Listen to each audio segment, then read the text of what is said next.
All right, so on this proof, by the way, test Wednesday, mini test, small test, not too bad. It's going to be over the stuff we've talked about since the last test. So y'all remember this inductive reasoning, that formula we used, an equals a1 plus d parentheses n minus 1. This, and make sure you turn that in, if not ASAP. And then yesterday's algebraic proofs. Today we're doing a kind of a activity together.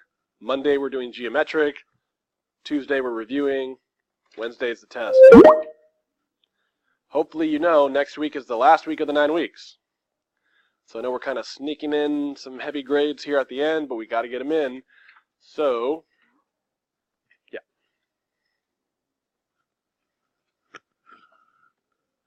All right. So on the warm-up here, it says ABC, angle ABC, and angle DBE are vertical angles. So, what do we know about vertical angles? Okay. Does everyone else in the classroom know vertical angles are congruent? I got a couple head nods. This is Unit 1 stuff. So again, vertical angles at an intersection. They're across from each other. They are congruent. Okay. So since that's what we know about vertical angles, we need to write that as our next step. Okay. So we're going to take ABC and DBE are congruent right here. Okay. So that would be your next step. If you know they're vertical, then you know they're congruent. And that is the congruent symbol, right? The equals with the squiggle on top. Congruent. Okay? Now, why did I write that? Or why did I put that there? Well, it's because I knew they were vertical angles. So this is going to get into using definitions, right? So, the definition of vertical angles is the reason why I wrote this. Literally, the definition of vertical angles means they're congruent. Okay? So, you finished? Okay. Now, this next step is super, uber, extra, awesome, important. Okay? So, look right here. Congruent angles means what about their measurement? Equal, right? So, again, the angles themselves are congruent. Their measurements are equal. So we can get that right here. The measurement of ABC is equal to the measurement of DBE. And I really want us to really zero in on the difference between step 2 and 3. Do you see how this one has an M in front of it? M stands for measurement, the number value of the degrees. Numbers are equal, shapes are congruent. Okay? So this step, some people skip right over that step.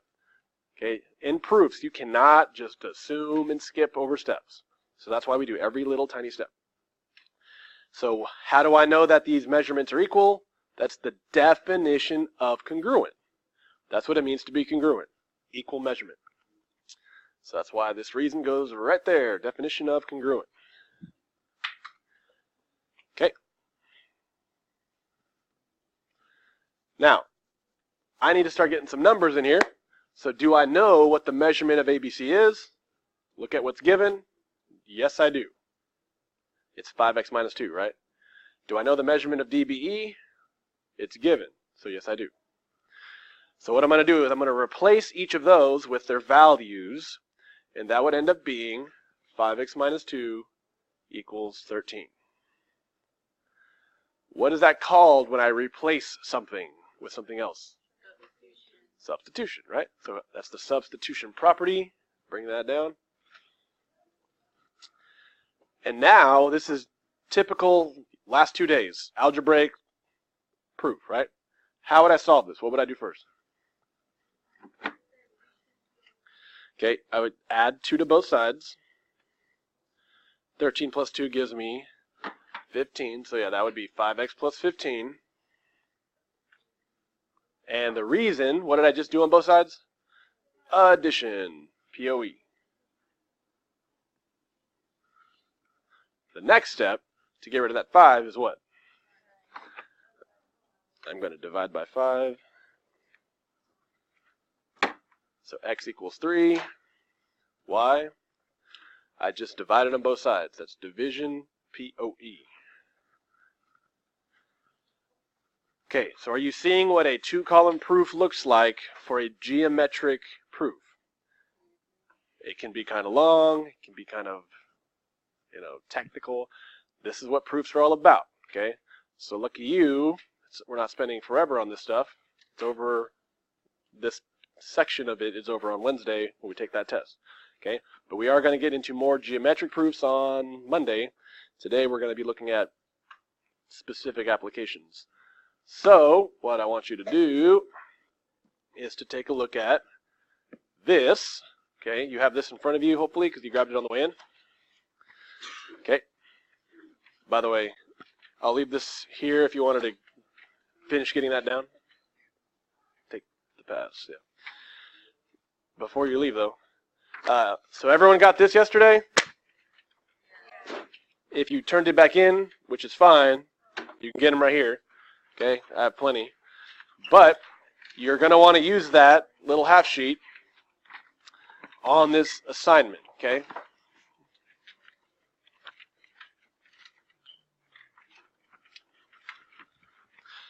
So on your assignment, the very front page is going to be all about this little half sheet, okay?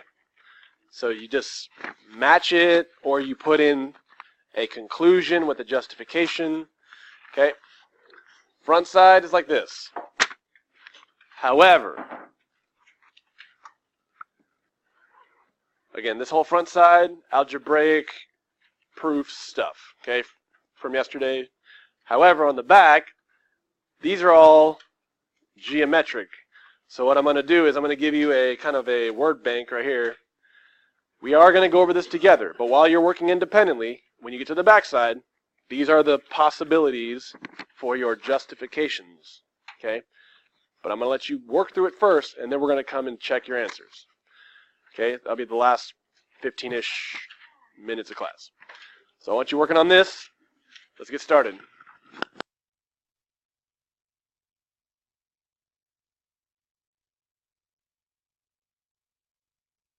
All right, so let's take a look at this. See how well you did on the front side. So number one, what did y'all get? F. So F says symmetric. So you know anytime something switches the order, that step is symmetric property, right? So number two, A equals B, and then if you multiply 2 on both sides, what property is that? Multiplication property of equality. You definitely want to pay attention because you have a test on Wednesday over this. Yeah. On number 3, if M equals N and N equals M, or so N equals M, switcheroo again, what's that? Symmetric, letter F. Okay, the obvious, 7 equals 7. Okay, again, this is your friend, check these things on, but it's reflexive property. Number 5, if you add 8 to both sides, addition property of equality, POE. 6, the 9 in front of the parentheses multiplies in, that is distributive property, I. 7, if x equals 3 and 3 equals y, then x jumps over and equals y. That is transitive, okay? You could write it like next to each other. X equals 3, 3 equals y. Hop over the 3, x equals y. That's called transitive property, and that is letter G. What about 8? It's the same thing. P equals Q, Q equals -1. P jumps over Q to -1, right? So again, that's transitive. What about number 9? To get rid of that 3, you got to divide by 3. Okay, and that is division property of equality, letter D. Number 10, if you're dividing by C on both sides, that's still division property, so yeah. 11 has a keyword. If you replace something by substitution, that's called substitution, right? Kind of, uh-oh. What did I do? There we go. And then last on that part, 12, if you subtract on both sides, what's that? Subtraction property of equality, which is letter B, okay? Now, these next ones, you're going to see stuff like this on your test. So you want to know what to do. It tells you that you're just doing the next step in solving and giving me the reason. Okay? So again, everyone's looking up here. 13, if I have a plus 9 and I need to get rid of it, what am I going to do? Yeah, I would, if I were showing my work too, I'd be like minus 9, minus 9. So what is the conclusion here? X equals 4. The reason, subtraction, property of equality, you can abbreviate. Okay. 14, to get rid of this 7, we do what? Divide by 7, and we get what? X equals 9. What is that? Division, P-O-E. Property of equality. Now 15, if angle 1 is congruent to angle 2, and then angle 2 is congruent to angle 3, what do y'all think the next step would be? Okay, angle 1 is congruent to angle 3. That's the one where you have, 3, you jump over the middle one, kind of. So we would write angle 1 is congruent to, let's try that again. Let me reposition. There we go. Angle 1 is congruent to angle 3, and that's because of what property? Transitive property. Now 16 is weird. If you know y equals something, and you're trying to solve, well, you're going to want to plug in what you know into the equation so you can solve it. So if you're putting this right there, what's that called? Substitution. Now this step would be 2x plus 3x equals 70. And you could keep solving it, right? But just that one step is called substitution. For fun, what would the next step be? Combining like terms and then dividing, right? So you could combine like terms and then divide, and that'd be it, okay? So that's the front side, algebraic stuff. Let's talk about the back side. Geometric, right? So number 17. So you're going to give a next conclusion, tell what it is, definition, postulate, theorem. So let me give you a hint on these. Typically, you're going to be using some sort of definition, okay? And typically, the definition is in the problem somewhere, okay? So let me show you on 17. It says, given that E is a midpoint of BD. So let's draw a picture of BD with the midpoint E. Let's make sure I got the right point there, okay. So up here I can draw a little BD. And then it says that E is a midpoint. So, now, once I draw that midpoint, now I have two parts. What do I know about these two segments? The measurements are equal, or we would say they are congruent, right? So I can mark that with tick marks. So, it does. Don't go to bed. Just write it. Now, BE, that segment, is going to be congruent to ED. Question? No. So we're not using any more algebraic stuff. We're going to start using some definitions. So this is easier than you think. If you see something cut in half, and you know that means that they're equal parts, that's the definition of what? Midpoint. Literally, that's what a midpoint is, by definition. It's right in the middle, cuts it into two equal parts. Okay? So it's not like really a big mystery what the justifications are for most of them. The second one, the measure of angle nat plus the measure of angle wed equals 90. So you got two angles that add up to 90. I hope this class is better than the rest of the classes today. What do you call two angles that add up to 90? Complementary. Some classes were staring into space and they were like, what? So we did go over that in Unit 1. I'm glad y'all remembered. So, what would our conclusion be about these two angles? They're complementary. Did you finish? Okay. Did you turn in?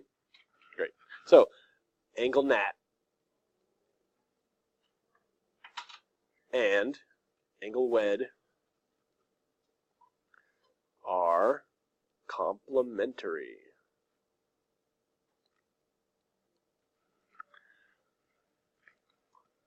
Guess what my justification would be?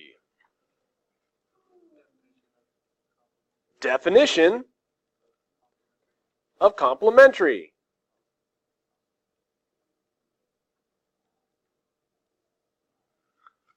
Not too bad, right? It's just the definition of whatever you're looking for or whatever you're doing, right? Now this next one is just like our warm-up. Okay, hopefully you remember. What do we know about vertical angles? They are congruent. So that means ham and eat. Ham and eat are what? Congruent, right? The angles are congruent. So let's write that down. Angle ham is congruent to angle eat. Cool? Why do I know that? Now, instead of saying because they're vertical, it's because of the definition of vertical angles. Maybe. Definition of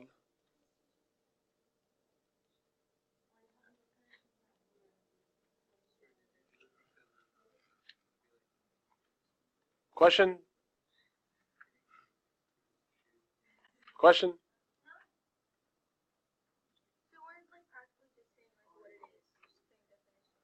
Yes. Now, that's it. Not too bad. Number 20, if 1 is supplementary to 2, what does supplementary mean? They add up to 180 degrees, right? So, guess what we would write? Hold on, not justification. The conclusion is what? Angle 1 plus angle 2 equals 180 is not the best way to write that. Because angle 1 and angle 2 are figures, and we need numbers. We'll put the little m in front. It matters. I know. It matters, though. Okay? So m angle 1 plus m angle 2 equals 180. That is precise. Okay? You were close. All right, let's write that down. What?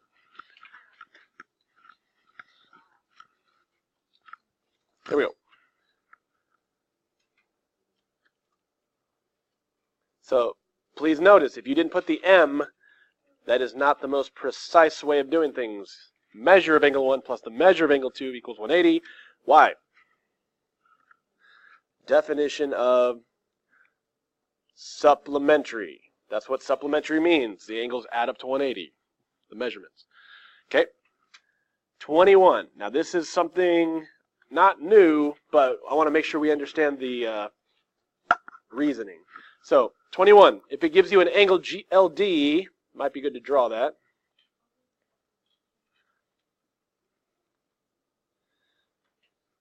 GLD. And this is A is somewhere in the interior. So, somewhere in here, put an A. And I'm going to connect it to the vertex. Doesn't look the best, but whatever. Okay. Now, there's something we learned about these two parts and the whole thing.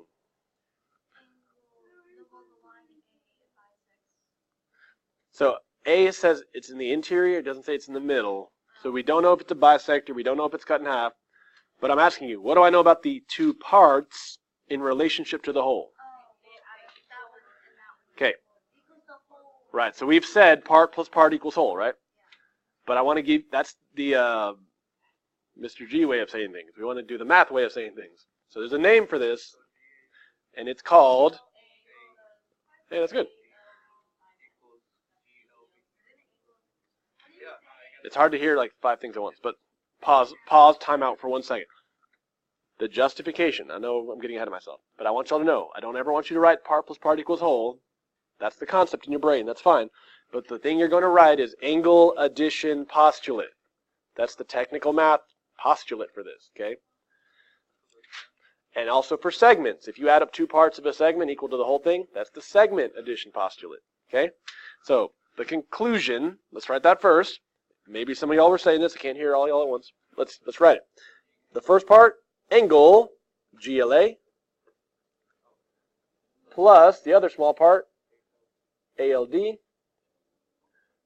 equals the whole thing, GLD. Part plus part equals whole, but we're going to write, for our reason, angle, addition, postulate. All right, let's write that down.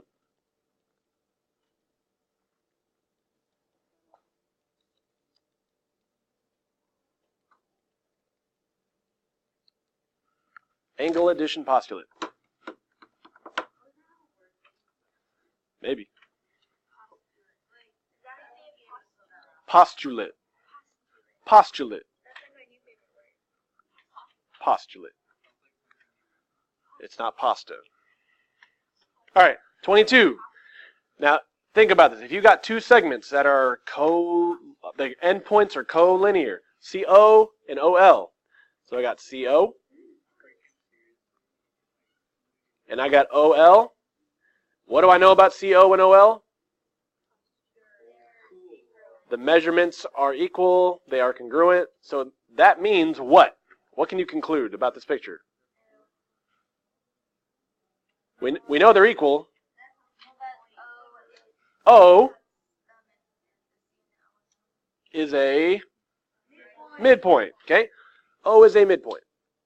It does cut it in half, because that's what it means to be a midpoint, okay? So, take a wild guess on the justification here. Definition of a midpoint, yeah.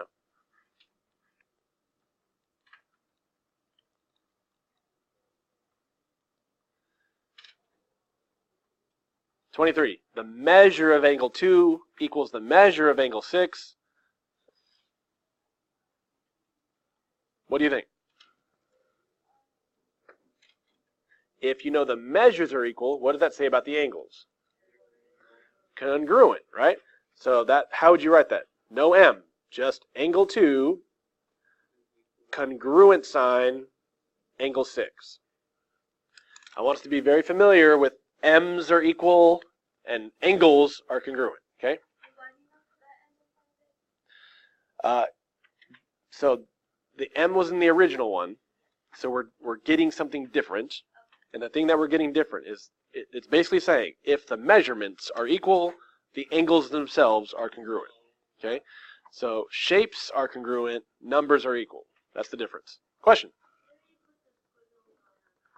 When it's congruent, when you're talking about just angles and not their measurements, that's when you use a congruent sign. So what's the justification over here? Definition of congruent, yeah. Because congruent means equal measure.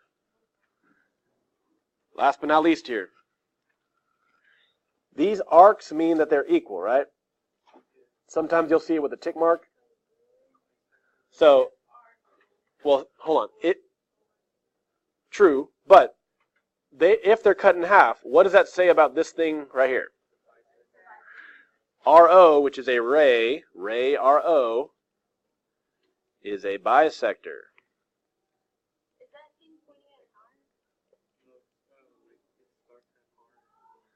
Starts at O, goes towards O forever. So why do I know that? Definition of a bisector, that if it's got two congruent angles, it's cut in half, that's a bisector. Definition of a bisector. Okay? So you know a lot more definitions than you might think you know. And as you can see, if you just write definition of something in that problem, you're going to probably wind up in the ballpark, right? All right, so keep this, please. Keep it till Monday. Monday we do geometric proofs. Tuesday we review. Wednesday we test. Boom.